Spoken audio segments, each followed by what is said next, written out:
My voice comes and goes, so let me see if I can get this so it's not too loud. Can you hear me? Yes. Not overwhelming? Okay. So today we wanted to kind of take some time and just give you some of the stuff we've dealt with patients who relapse and patients who...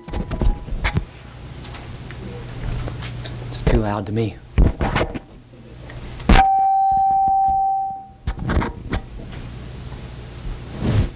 Don't know if I can lower it down. But I'm getting ready to do my boards again next year, and I've been looking through some literature about what causes patients to relapse. And there's really not a lot in the addiction medicine literature about why patients relapse. Because when we think about this disease, the definition of the disease is that it is a lifelong disease, and it is a disease that everyone recognizes that relapse is part of the picture. And we know that patients do relapse no matter what our best intentions or their best treatment efforts go to. Some patients still relapse. So we at La Hacienda, we have been teaching the patients for several years about relapse issues. Our basic understanding of the disease of addiction, or what we're teaching patients now, is that it is a brain disease. And when we talk about addictions, we talk about the drug addictions, but also process addictions have the same dopamine deficiency in the pleasure pathway. So that's not the topic of this lecture, but just to kind of set the baseline. And so when patients have this low dopamine levels in active addiction, unfortunately for them, the studies show that they do not get recovery of those dopamine levels. So even with years of recovery, patients' dopamine levels don't go back to normal. And that's one of the pathways we're going to talk about with relapse issues. So kind of just to set the baseline for the talk, is our understanding is that this is probably a genetically determined disease. It is a disease that can present at any age. It is a disease that is irreversible, but it is a disease I can get into remission. And what I want patients to see is a lifelong history of remission. But what I recognize is that relapses occur despite mine and their best efforts. So what we want to talk about today is really kind of a dual picture. I'm going to talk about the medical issues, and then Dr. Hagar is going to address some of the psychiatric issues that are prevalent in active addiction and early recovery, and also long-term. So what we teach patients is that they will relapse. That they'll relapse. Are you on? Okay. Okay. They'll relapse one of basically three ways. They'll either relapse through something called cross-addicting drugs, and then people, place, things, and B. Hall we'll talk about in just a second. I'm going to spend most of my time talking about this pathway. I'm going to talk most of my time about these issues, but let me just talk for a second on tobacco, because statistics in America today for 2012 is 21% of Americans use tobacco. But in the addicted community, it's close to 80%. So if you deal with an addicted patient, they're more than likely going to be using tobacco as well. And unfortunately for them, people have really focused on their major addiction, and they recognize that tobacco is an issue health-wise, and they need to get tobacco-free eventually. But the focus has always been, let's deal with your alcoholism, let's deal with your cocaine dependency, heroin dependency, whatever. And yes, you smoke a pack or two a day, and we'll get to that eventually. And that's what the medical community has done as well. But the more recent studies show that if I continue tobacco use and recovery, my relapse rates are greater. So, and if you look at just general health issues, more people die from tobacco use every year than every other addiction combined. Drugs, alcohol, everything, car wrecks related to alcohol, you add all those people together, and they're still not anywhere close to what tobacco does. Tobacco kills 450,000 Americans a year. So a huge blow economically and health-wise. So at La Hacienda, our big push is for them to get tobacco-free while they're doing other treatment as well. So we don't really target tobacco cessation early in recovery, meaning during the detox time period, but we very strongly encourage tobacco cessation within the second week onward. So if you look at tobacco cessation rates, it's a pretty poor outcome. Just willpower alone, 3% of people can quit. With nicotine replacement, it's about 20%. With nicotine replacement plus the drug bupropion, which is Wellbutrin or Zyban, it goes to 30%. But with the new drug Chantix, it goes up to close to 70%. So we've had great success with Chantix on getting them tobacco free. The problem with Chantix is the side effects. For those of you who've never taken Chantix, it causes a pretty upset stomach with abdominal cramping, nausea, and vomiting. So the secret is to take it after a meal with a full glass of water. And then number two is it can cause a lot of dream disturbances at night. Very vivid, very realistic, and frequently nightmares. So you want to use the evening dose before 6 and wait at least 4 hours before you go to bed. And then the third one, and the most dangerous, is the psychiatric issues. So Chantix is a nicotine receptor agonist, partial agonist, but it's also a nicotine receptor blocker. So it does work on the brain nicotinic receptors. So there can be pretty significant mood changes, mood swings, irritability, even acute psychotic breaks, even difficulties with worsening depression and suicidal ideations. And part of the dilemma with Chantix has been because tobacco has multiple psychoactive ingredients, primarily nicotine. But part of the issue with Chantix is if you are have an underlying psychotic disorder, nicotine is very powerfully antipsychotic. My dad did psychiatry back in the 50s, and his PDR is about that thick. And my PDR is about that thick. But one of the things at the state hospital they used to do in the early 50s for acute schizophrenic psychosis is get them to smoke. And if they'd smoke a couple of packs a day, their psychosis was markedly improved. So part of the issue with getting people off tobacco is that if they have some self-medicated psychotic disorder or a mood disorder, that can be manifested or be increased as they get off tobacco. So it's difficult to know for us, is it Chantix induced or is it just getting off tobacco? So, but we see them every day, so it's safe for us to use Chantix in that situation. So we're going to come back to this in just a minute. I want to cover the other relapse pathways with you for just a second.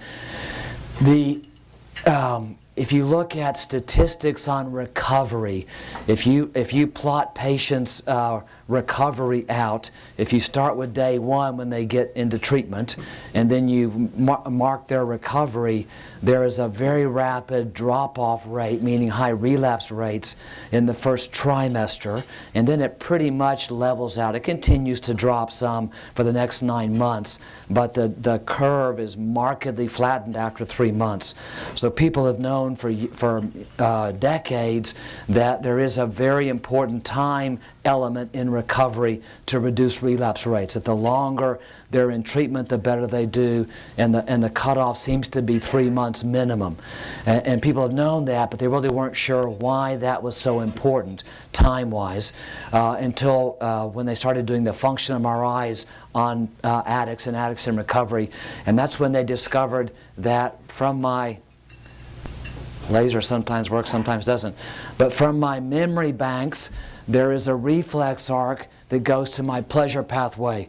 So if you actually watch an active cocaine addict preparing to use cocaine, when he starts seeing the powder or seeing the crack rock and getting ready to smoke it, if you watch what happens in the brain, that's when he gets the dopamine spikes, is from the anticipation of the drug.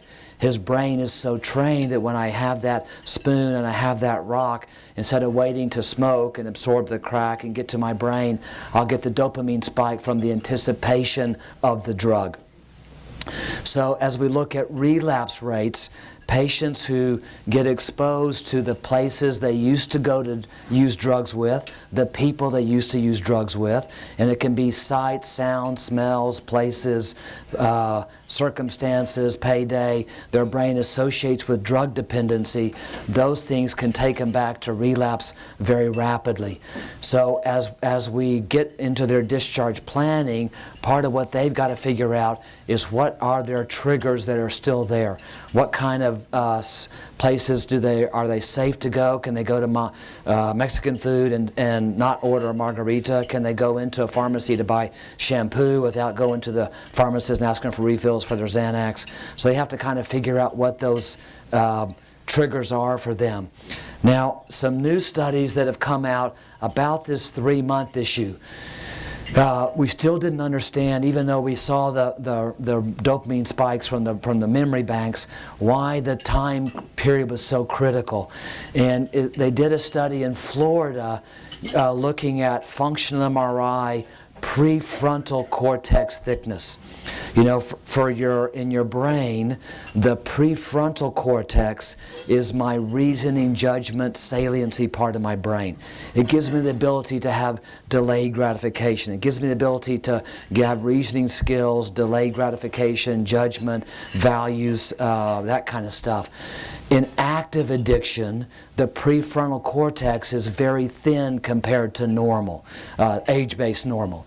So if you have an active addict, to tell them, hey, you need to think about your family or think about saving money for rent, they have no concept of that. If they have money, they're going to go spend it. They have no concept of what their actions do to family members and job and employment, that kind of stuff.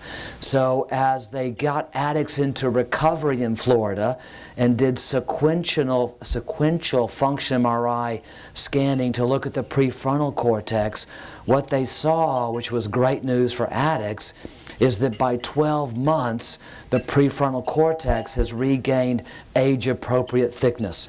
So your prefrontal cortex is supposed to reach its adult maturity 5 years post-puberty, and then it starts to level off and then starts to decline.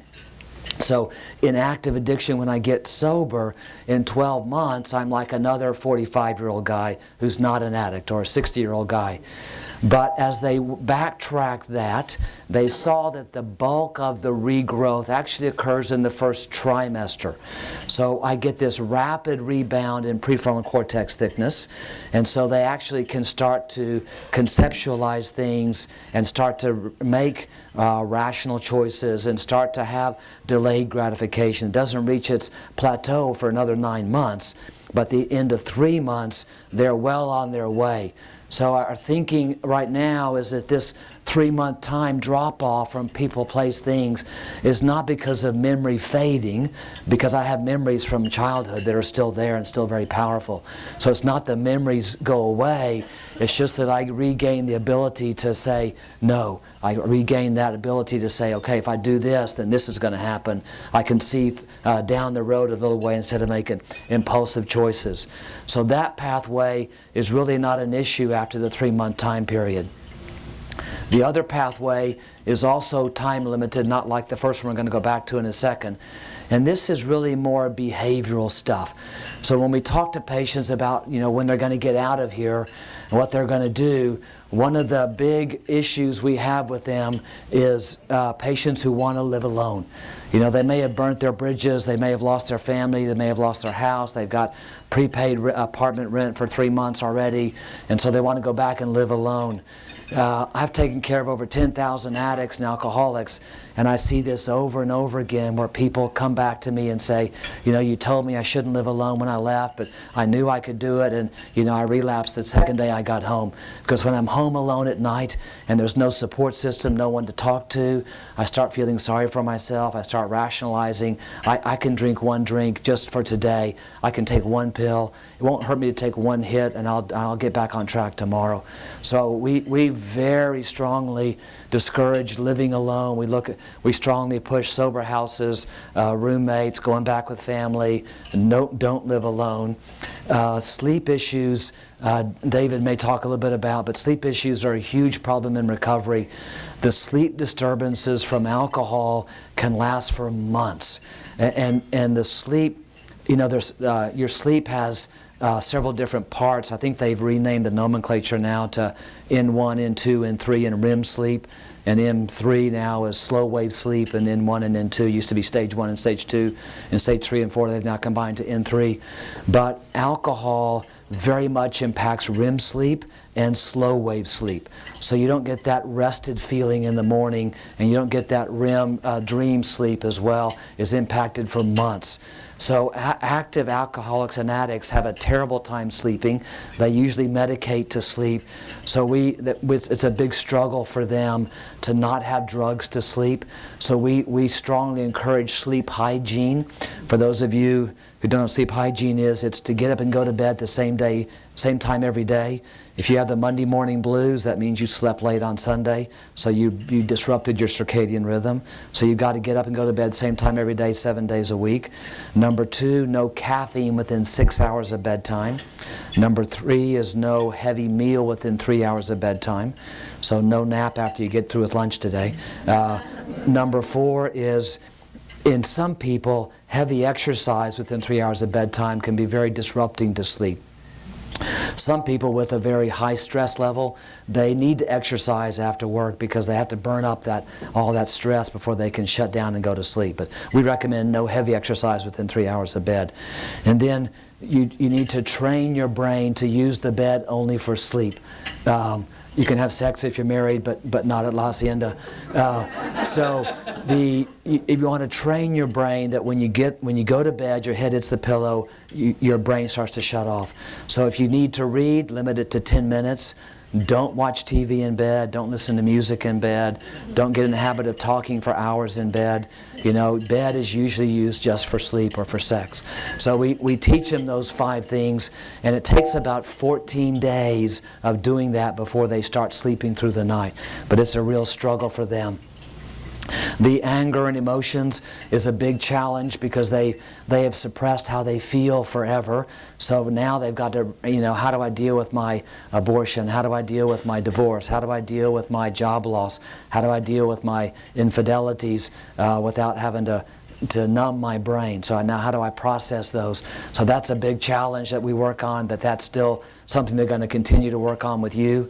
We recommend no fasting for 3 months because when I fast and when I have the boredom issues, it increases from the hypothalamus, the corticotropin releasing factor, which makes me overproduce adrenaline, which makes me nervous, anxious, restless.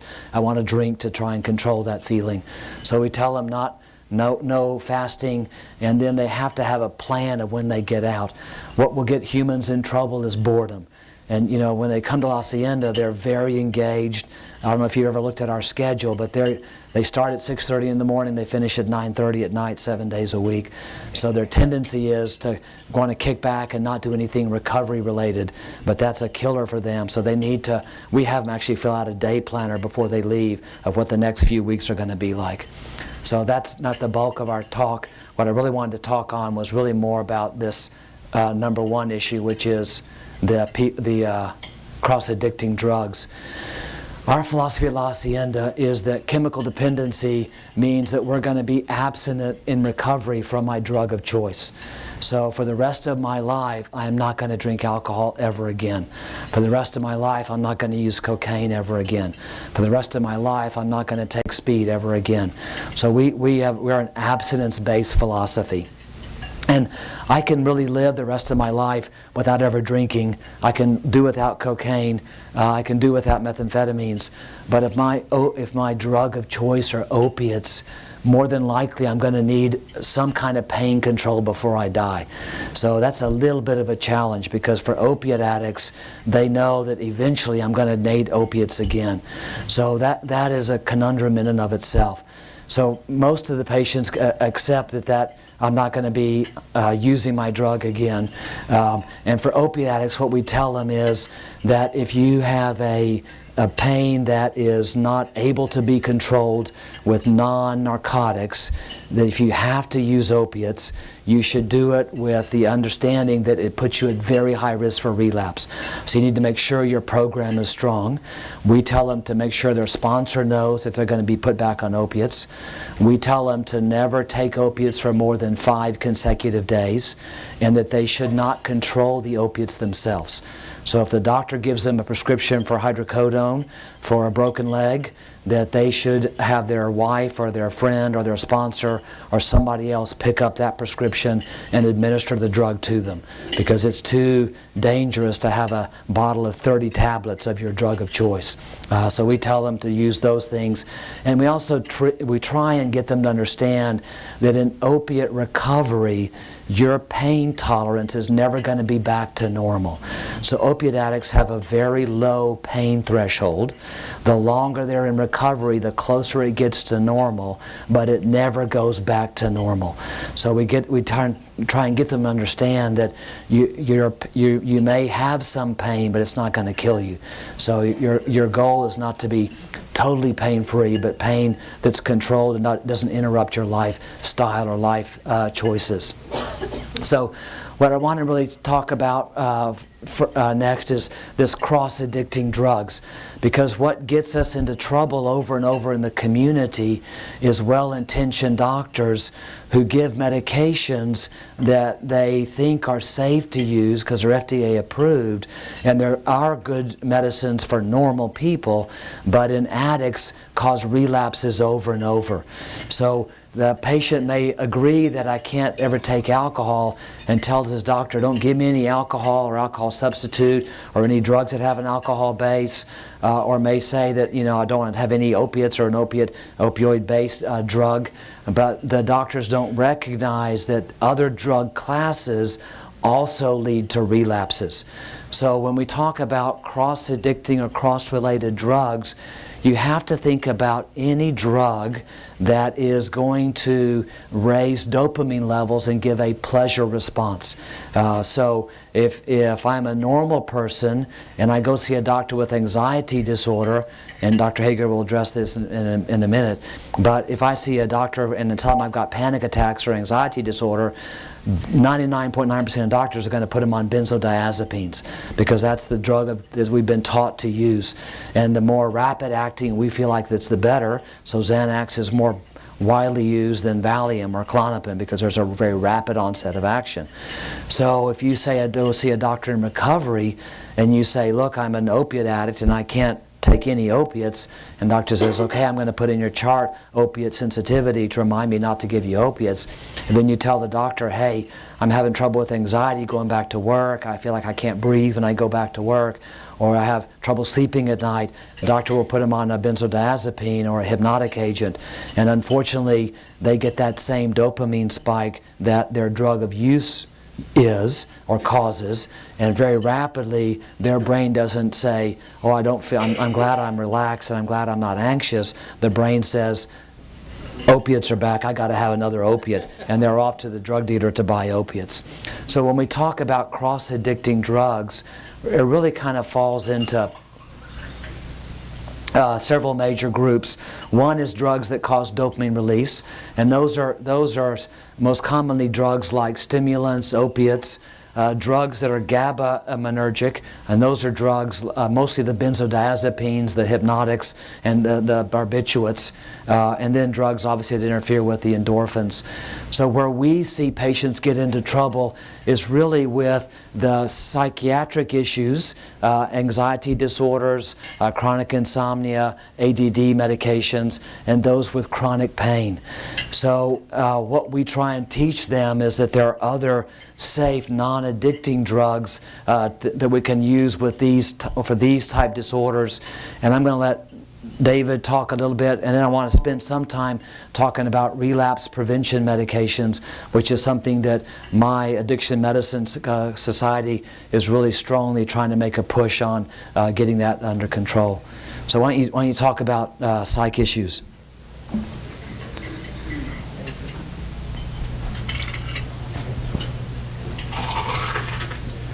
Dr. Hagar. Is this on? Okay. It's hard to hear myself. I don't have any specific slides, and I may respond best to questions as people have them. But I can speak to what I deal with on a day-to-day basis.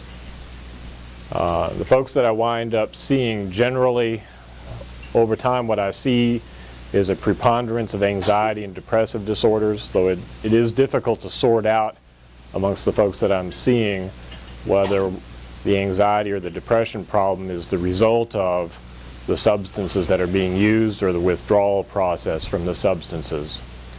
So as I go through a diagnostic interview, generally routinely I ask a whole lot about what childhood temperament was like, get a lot of baseline, try to get some information about baseline personality and how that may have emerged into an anxiety disorder or at some point a depressive disorder. Now there is also a concern about people who have more serious mental illnesses, people who have true bipolar disorder, people who have more serious illnesses such as schizophrenia and such. And we do occasionally have folks with a serious mental illness that we take care of at La Hacienda. With respect to bipolar disorder, I tend to be fairly conservative in assessing the diagnosis. I've had experience in a number of settings, state hospital, jail, prison, and outpatient settings. I was trained to be conservative in assessing the diagnosis of bipolar disorder because God knows you don't want to have that diagnosis. It's like giving somebody a cancer diagnosis. And the treatment for it is different. But as far as anxiety and depression, most of what I see is anxiety and depression. For most people, anxiety comes first, depression comes second as an exhaustive state. I think that's also reflected in what we see the various antidepressants used for. Most of these medications, the SSRIs and the SNRIs, came on the market initially as antidepressants, and then they went on to be labeled for a long list of anxiety disorders. My experience with people over the years is that folks generally don't say that the antidepressants make them happy.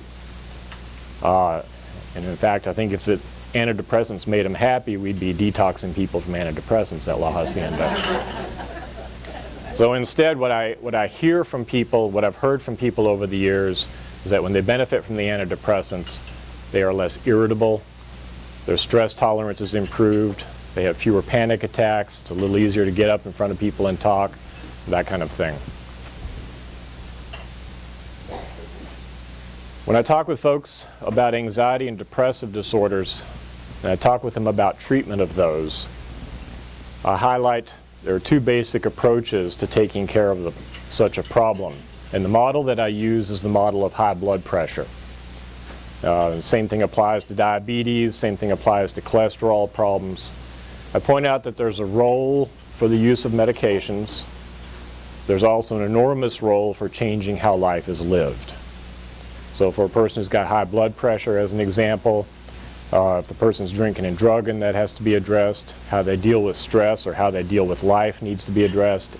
Exercise, weight, what they're eating, and so forth. And then I point out to folks that if they change how they live their lives, that impacts the need or the role for medication. And it seems to make sense to folks. And it helps to give some concrete motivation to actually working on learning a different way of doing things. I think it's reflected overall in the benefit that is seen in outcome studies for cognitive behavioral therapy, for instance. When people change how they approach things and how they think and how they deal with things, that can be as effective as giving a pharmaceutical intervention. So I highlight for people that changing how they live their lives is very important for addressing anxiety and depression. And then as far as medication is concerned, the usual treatment of choice for problems with anxiety and depression is the antidepressant class of medications when medications are used. And I talk with them about what realistically can be expected from that and the timeline for that. Other medications that can be used certainly include Buspar. Sometimes we've used Neurontin to help with more severe elements of anxiety, especially initially during the detoxification period. But generally what I find is most people, things seem to get better over time. And People they drink for basically two reasons. It's to feel more good and to feel less bad. So, there's positive reinforcement and there's negative reinforcement.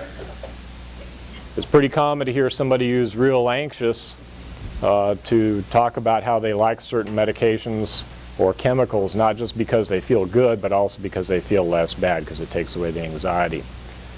So there can be a role for helping to promote or load the odds towards sobriety in prescribing some of the various medications that reduce anxiety. But what I also warn people pretty stridently is this medicine won't keep you sober. It might be useful in how you feel, but in the end, you have to learn how to live life without the drink or the drug, and there's no pill that can do that for you.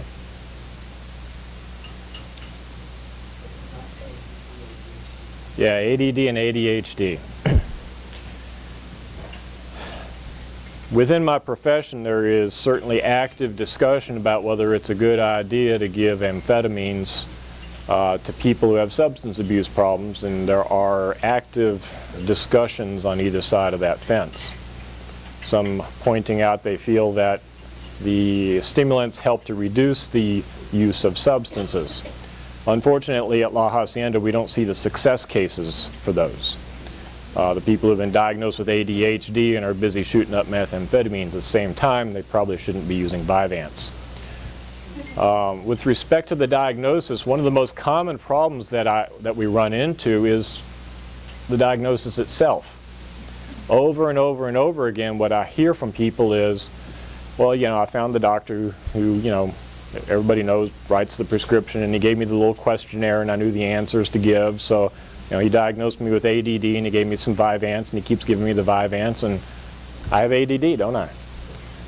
And anyway, if the childhood history is strongly consistent with ADHD and the person is an adult now and is an opiate addict and he says, I've just had a lot of difficulty with studying and so forth, and I'm wondering if I need to go get evaluated for ADHD and maybe I should be on something for that, maybe it'll help me with my functioning. What I'll generally say to them is, you probably ought to wait till you're clean and sober for a while, give that several months, and then go see a psychologist who can do objective testing to see if there is actually a clinically significant diagnosis of ADHD to be had. If there is, and it's in the mild to moderate range, that doesn't mean that you really need to be talking about medication. There are cognitive and behavioral strategies that can be used to compensate, and then you can talk with your academic institution and they can make allowances. You'll have that letter that says here's the diagnosis, and they make the allowances for you, and there you go. I had a patient who described that to me and it worked well for him. For more severe cases where it's real deal, and there is real deal ADHD, it's been observed in the historical texts since the 1800s, and there's a fascinating history behind that, and why it is that paradoxically people will calm down if you give them dopamine boosting medications and so forth. But what I say to those folks is, well, there are medications that can be used before looking at amphetamines. That should be a medication of last resort if it's ever used at all. The antidepressant type medications, certainly Strattera gets used. Strattera is very similar to dizipramine, does exactly the same thing.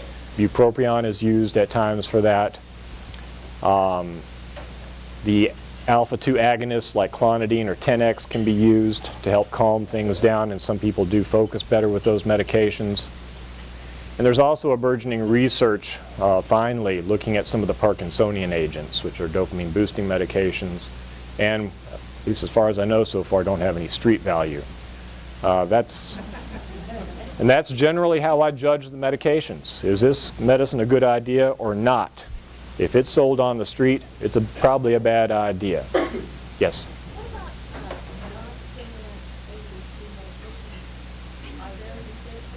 Yes. Like, yeah, Strattera or atomoxetine.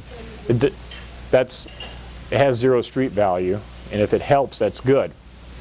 One of the other things that I point out is if you get baseline objective psychometric testing that supports a diagnosis of ADHD, then you can also do follow-up testing to see if the medication has been useful while on the medication. Yes?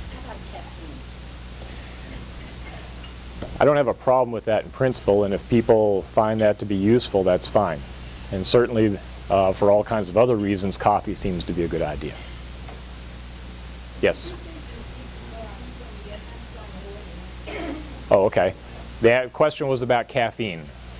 I don't have an objection to caffeine. If it's useful, that's great. So we're going to have, we want to do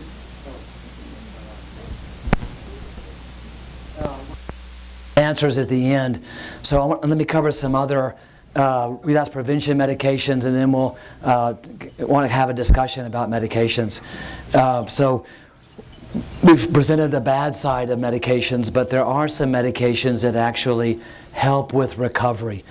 So these are medicines that we call relapse prevention medications. So if you think about, is your thing still on? Getting the feedback. Okay. Antabuse is disulfiram. Antabuse or disulfiram blocks aldehyde dehydrogenase. So I get this buildup of acetaldehyde in my body. So I get a very violent reaction where I get facial flushing, a bad headache, stomach cramping, projectile vomiting, high blood pressure spike, high heart rate.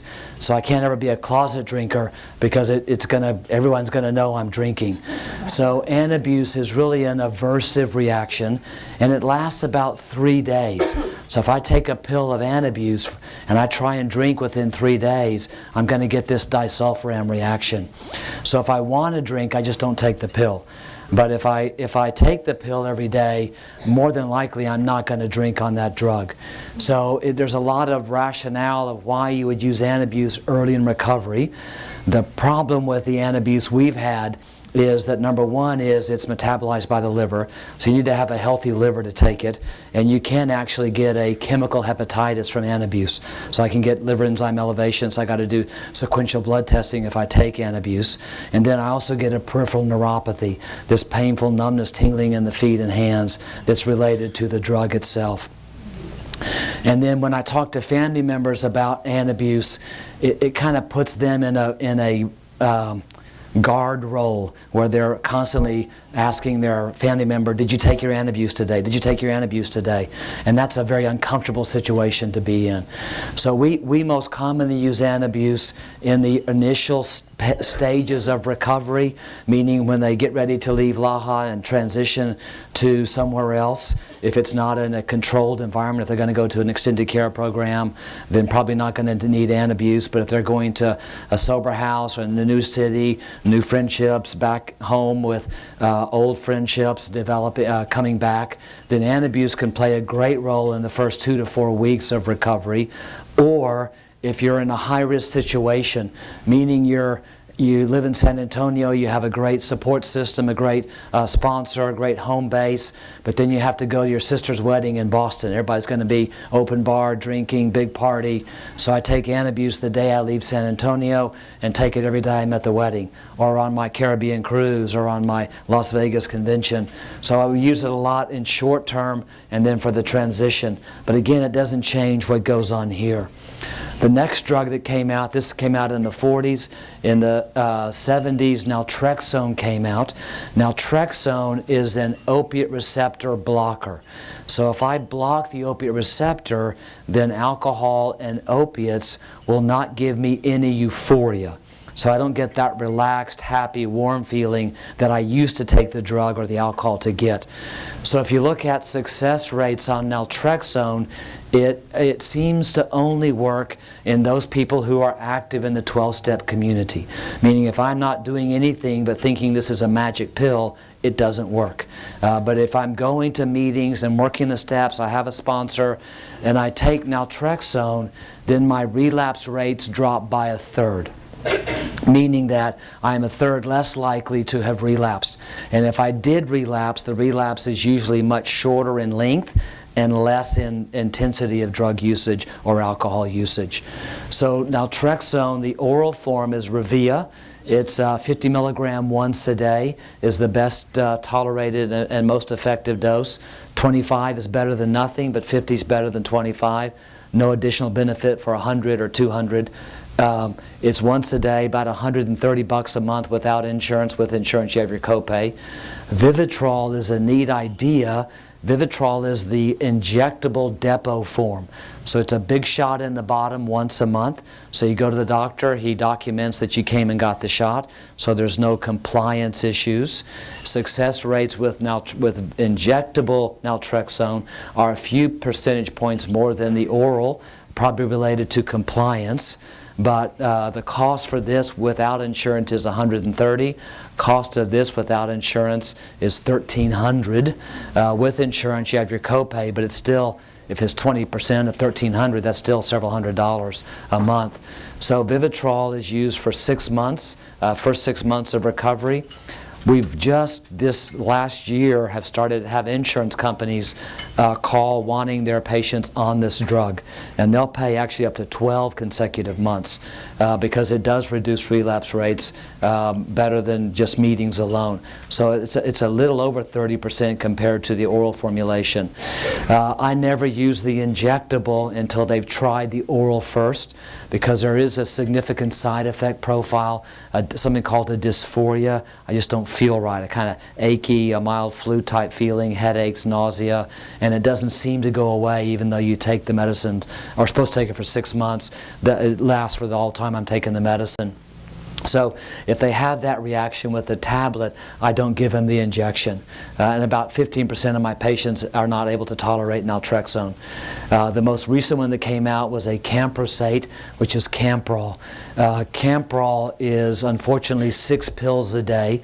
FDA has approved 2 pills 3 times a day. We most commonly use 3 pills twice a day just for compliance. Camprol stabilizes GABA-glutamate. We didn't talk about the neurotransmitter systems, but GABA is your calming inhibitory neurotransmitter system, and glutamate's my keyed up neurotransmitter system. So normally you have a circadian rhythm. Your GABA level becomes most powerful when it's time to go to bed at night or after a good lunch and a boring lecture.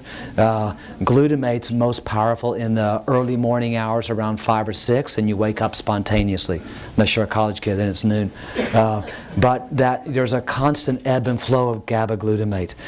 Most, or not most, all tranquilizing agents, alcohol, benzodiazepines, hypnotics, barbiturates, soma, they're all GABAergic. They make GABA more powerful. So when my GABA levels are low, I get too much glutamate, I get irritable, restless, anxious, so I want to take a drink or take a Xanax or take a Ambien or take a phenobarbital so I can get that relaxed, happy feeling because of the powerful effect of the GABA.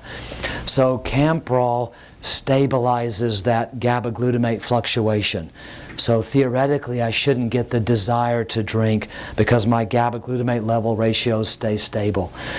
So that's the theory behind Camprol, but the success rates are really not that dramatic. The success rates for alcohol dependency are the same as naltrexone. So it's about a 30% boost in recovery.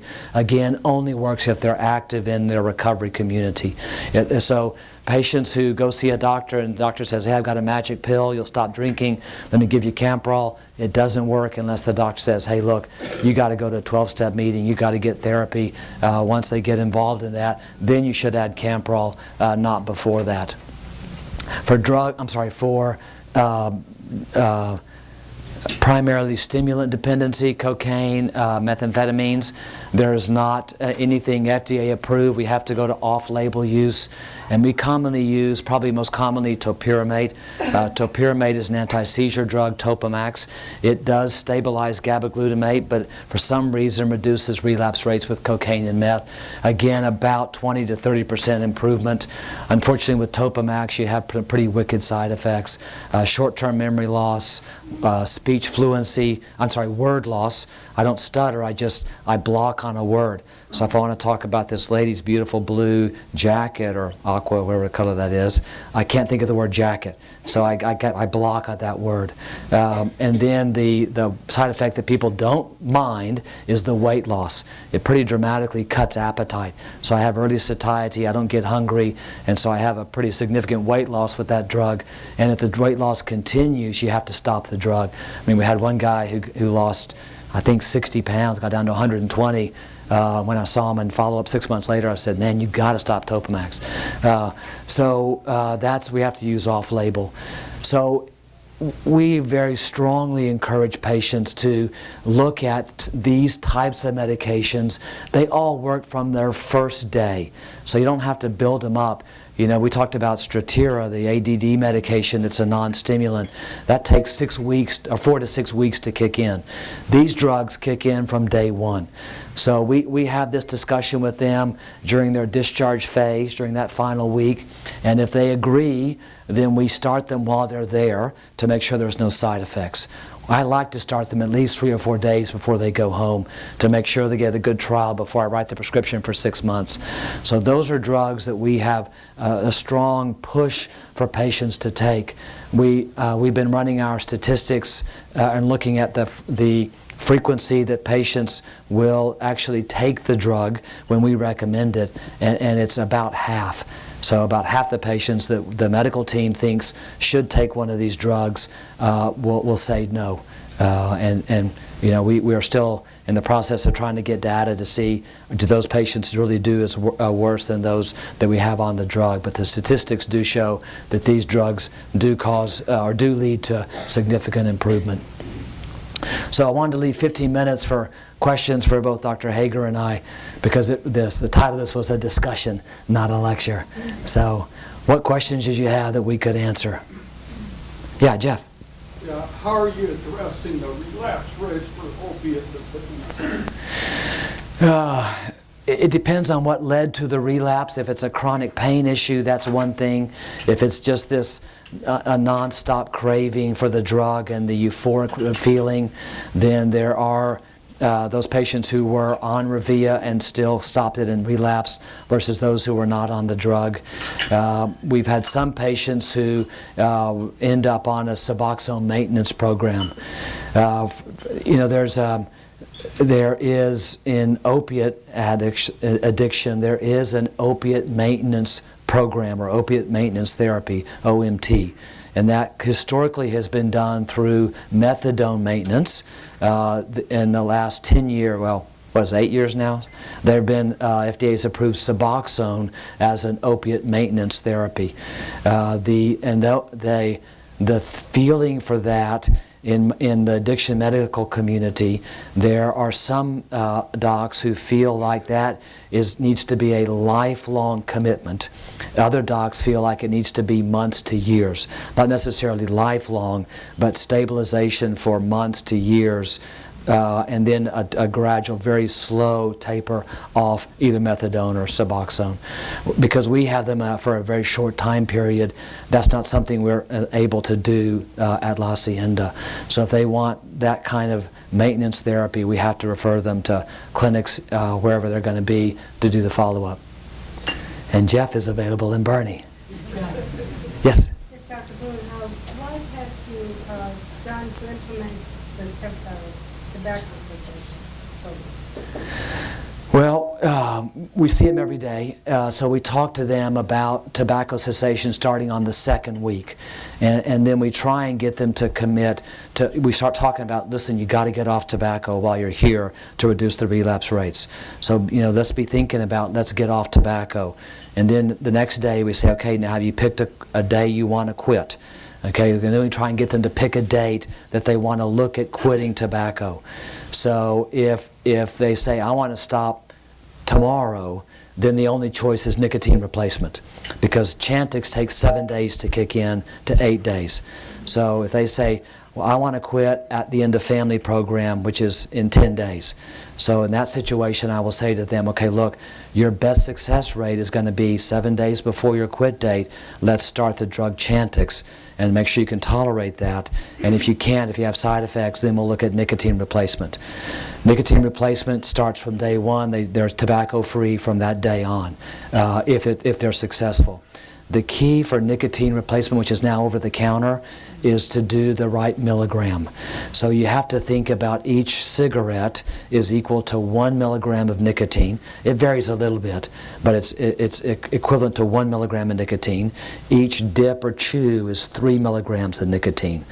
So if I smoke 20 cigarettes a day, they need a minimum of 20 milligrams of nicotine. So if you tell them, look, you smoke a pack a day, go buy a nicotine patch, buy the 14 milligram, you're dooming them to failure. So they need at least a 21 or 22 milligram patch if they're a pack-a-day smoker. You can use up to 3 patches a time, so it's up to 3 packs a day. So you can put 3 patches on. You can leave the patches on 24/7. Don't leave them on continuously. Take them off in 24 hours. We had a guy come in with 30 patches on after using patches, kept adding a patch every day. But take it off in the morning, put a new patch on. Nicotine can cause pretty significant sleep disturbances in some people with very vivid dreams and very prolonged REM sleep. And so if they get that, they need to take the patch off when they go to bed. Unfortunately, if you do that, your strongest urge to smoke is when you first wake up in the morning. So frequently we'll have them use nicotine gum or the little nicotine lozenges by the bed. When they first wake up in the morning, pop a lozenge in your mouth, start sucking to try and get the nicotine levels up rapidly. So nicotine replacement has to be done milligram to milligram. So if they do nicotine replacement, we start that same day. So we try and have a plan in place, but we have to get them to be willing to commit. And there's a lot of peer pressure, because once they get the best advertisement for smoking cessation is an ex-smoker, because they can really tell the other patients, you really stink. And so you think about the money you waste on cigarettes. Think about the time you waste up in the butt hut smoking. So those are our strongest advocates. Yes, ma'am. How is the use of marijuana being addressed in a program? Many times, it's like, okay, I stopped cocaine, I don't drink, but don't take my pot away. How is that being addressed? Yeah. For her question was on marijuana use in our program. We encourage them not to do it publicly on campus, but no, kidding. So marijuana use is a big issue because there's been this big push to legalize marijuana. And the problem with marijuana is the more we look at it, the more we realize we don't understand about marijuana. Marijuana has multiple psychoactive ingredients. The one that patients like is THC. Unfortunately, THC is pretty powerfully psychosis-inducing. So if you just use pure THC, which is what K2 and spice is, we have lots of patients who come in actively psychotic because they've been smoking spice or K2, which is pure THC. Marijuana has cannabidiol in it, which is an antipsychotic, a natural antipsychotic, so it counteracts the effect of THC when I smoke marijuana. But marijuana has a much broader effect than just the brain. So I have CB1 receptors in my brain, but I've got CB2 receptors everywhere else in my body. So when I smoke marijuana, I'm going to get both CNS effects, but I'm also going to get a lot of body effects as well. And some of them appear to be actually very beneficial. There's a lot of pain control and anti-inflammation effect from marijuana. There's appetite and nausea control, but it does have a CNS effect. So what we tell patients is that if in recovery, we also recommend no marijuana because it does affect the way I think and I feel. And I just admitted a guy yesterday who was assured us when he left that I can use marijuana and not go back to heroin, and stayed sober about 2 months and then said, I can smoke marijuana, and within 2 weeks he was back shooting up heroin. So he is sad but wiser. So we recommend no marijuana use and explain that to them and why. Yes, ma'am. Is there ever a place for Klonopin use in an alcoholic who's in recovery from her alcohol use, but she's been on 2 milligrams of Klonopin for 5 years, and she says she has severe panic attacks and has done since she was 5 years old, and she's 30 now.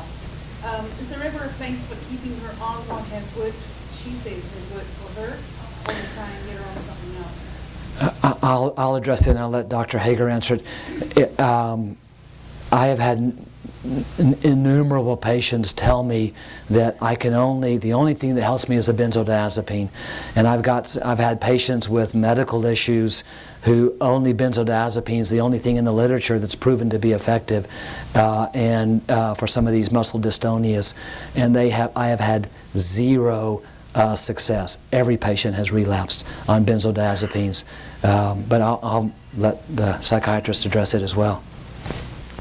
Yeah, can you hear me? The use of benzodiazepines in an alcoholic is rather perilous, and generally the experience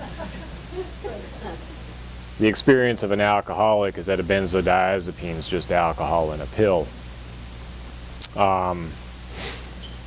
I've had the experience of working in the correctional environment for a number of years. In the correctional environment, benzodiazepines are simply not on the formulary. But there are people who have genuine anxiety disorders, and I found out by virtue of that experience where I didn't have any options that it's actually possible to manage anxiety disorders effectively without benzodiazepines. From a pharmacologic perspective, there are definitely significant options that don't involve benzodiazepines. And then the other thing to look at is, okay, what have you done in the cognitive behavioral realm? What have you done in as far as exercise and so forth? What have you done to relearn how you deal with anxiety? And if that's the missing part, I'm hopeful that they'll pursue that instead.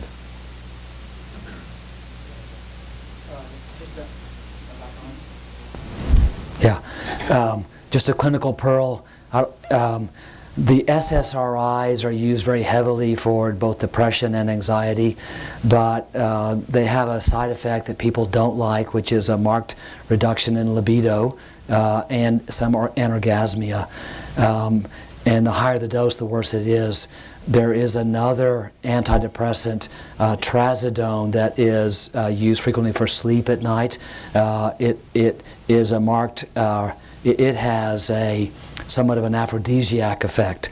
So if you have a patient who's got on an SSRI and says, my doctor's giving me Paxil, but I have no interest in sex, then if you tell them, ask your doctor to put you on trazodone, 25 to 50 milligrams at bedtime, that usually stops the issue, and you'll have a spouse to write you thank you notes.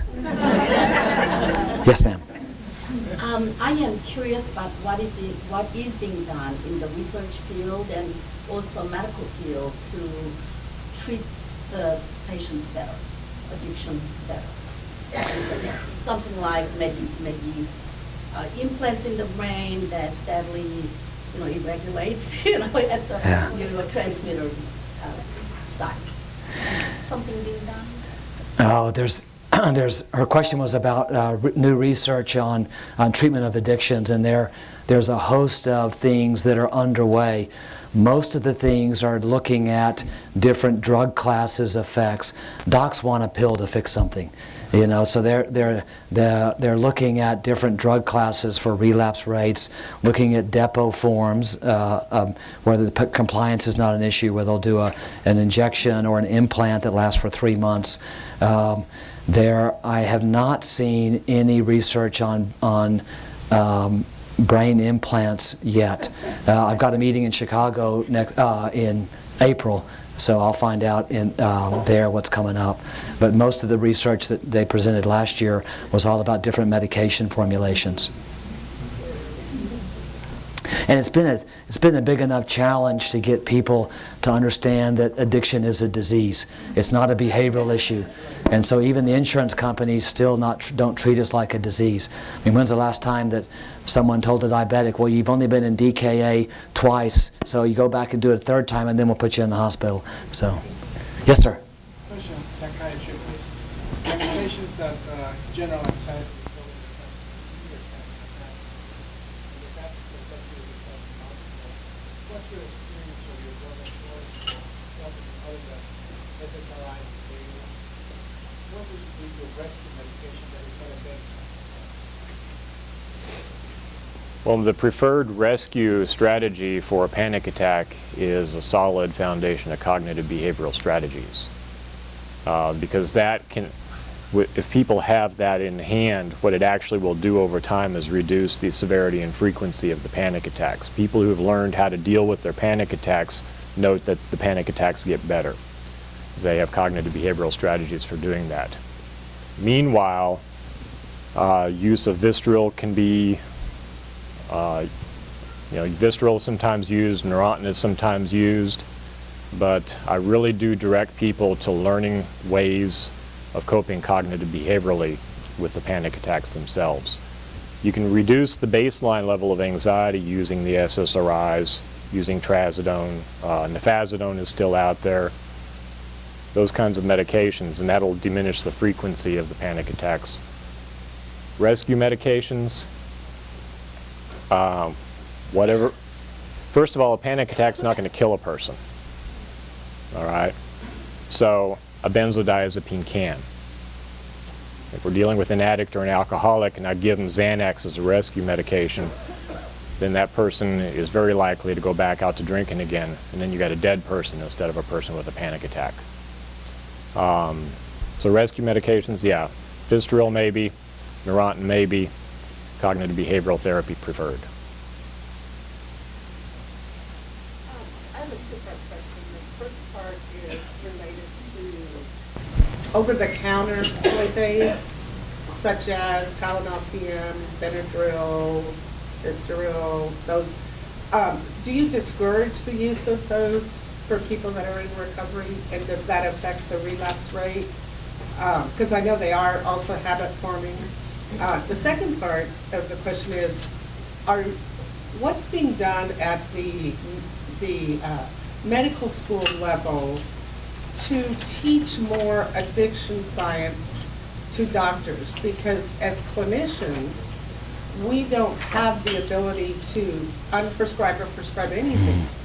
And we spend a large percentage of our limited time trying to have these conversations with doctors to try to help our clients. And it's really difficult. That's my question. I'll answer the first, latter one first, and that is unfortunately nothing yet. The medical schools still have maybe a couple of hours of addiction training, but they'll spend 5 days on a disease you're never going to see the rest of your life. So it's very frustrating, and we have asked to talk to the medical students, but have not been successful. Best success we're having is at the national level to make it mandatory that medical schools have that as part of their curriculum. So the American Society of Addiction Medicine is working on that. As far as over-the-counter sleep aids, specifically Benadryl, if patients have taken Benadryl in the past and have had no CNS effect from it, it just stops itching or stops their runny nose, but don't have any euphoria, grogginess, or anything, then I tell them Benadryl's okay.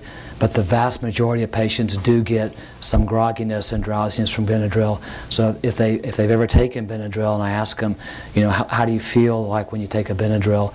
If they say, well, it makes me a little bit sleepy, then I tell them Benadryl's not an option. But in those who can take it without any side effects, I tell them it's okay to use. We've had, I think, just one patient who was actually a Benadryl addict, was taking 100 Benadryl a day. So pretty amazing. And I see it as a relapse issue because if they get somewhere, they're taking Tylenol PM every night, and they get somewhere and they don't have it. Right. Then they can't sleep, and then that becomes the relapse. Right. Yeah, as a follow-up on that as well, if you look at the Cochrane Collaborative Database and you look at the efficacy of antihistamines for insomnia, looking across countries or looking across the literature, the emphatic conclusion is antihistamines help. They have a soporific effect for a while, and then they don't work anymore. And then the risk-benefit ratio becomes questionable. It's also interesting, if you look in the Cochrane database, that, here we go again, cognitive behavioral strategies are at least as effective as hypnotic medications, and they have a longer duration of action. There's a study, recent study out of Great Britain, they even went as far as just doing a self-help 6-part series for the self-management of insomnia, targeting the elderly population because there's an elevated fall risk if they use sleep medications. So the outcome of a fall for an elderly person is really bad. And they found that the self-help series was actually significantly effective. And so they've perpetuated that. We actually have that series, Yeah. and we use that with our patients. So we need to break because we told y'all to be out by 1. So we'll hang around for a little bit to answer questions individually. Very glad y'all are here. If we can help you, give us a buzz. Thank you.